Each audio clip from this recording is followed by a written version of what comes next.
Thank you, Mr. Speaker. I also arise to support this motion by Mheshimiwa Rueda. This motion actually is timely, considering what is happening in the country following the passing on of our general. Mr. Speaker, these are special persons in the country because on employment or on recruitment, these are persons who volunteer their lives to defend the country. Mr. Speaker, when you compare these persons to, say, like teachers, doctors, and even myself, we don't offer our lives being ready to die for the country like these persons. So, Mheshimiwa Rueda's motion is so timely because these are persons Kenyans should really know who they are and then treat them with a lot of respect, with a lot of honor, as she's proposing when it comes even to travels, that they are given preferential treatment, and like most of us who have not really offered our lives to die for the country.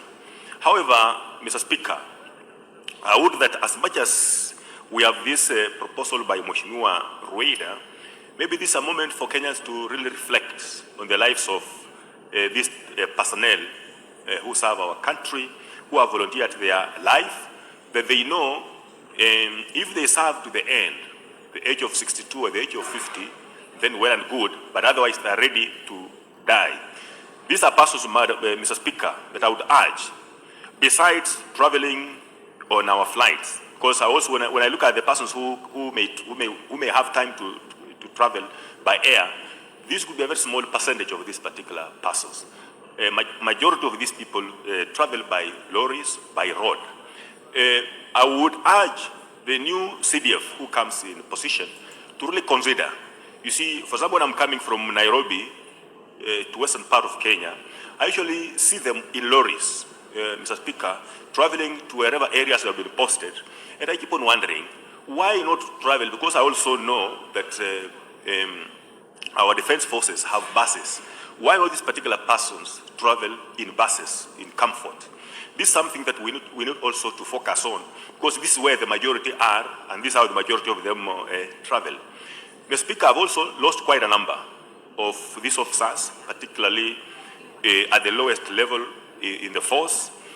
And after they die, Mr. Speaker, their children remain in poverty.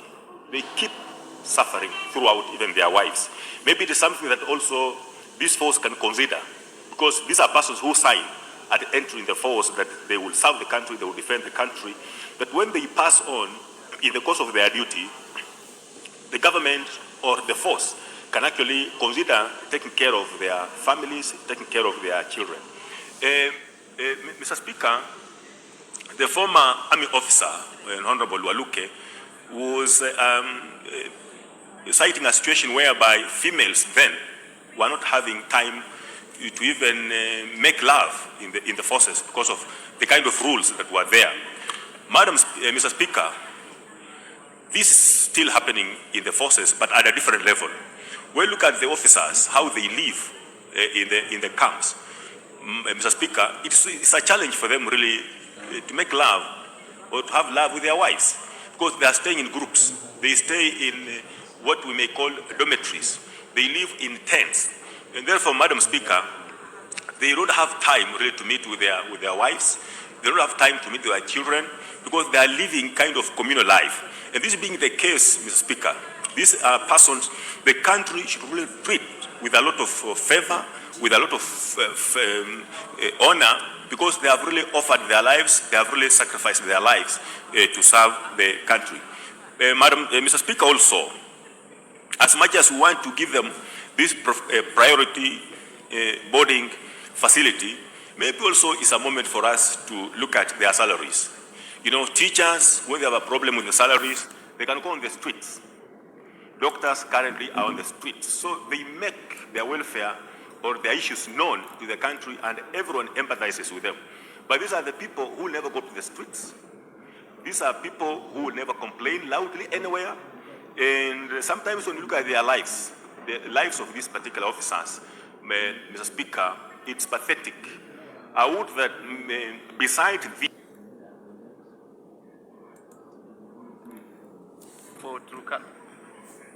Turkana West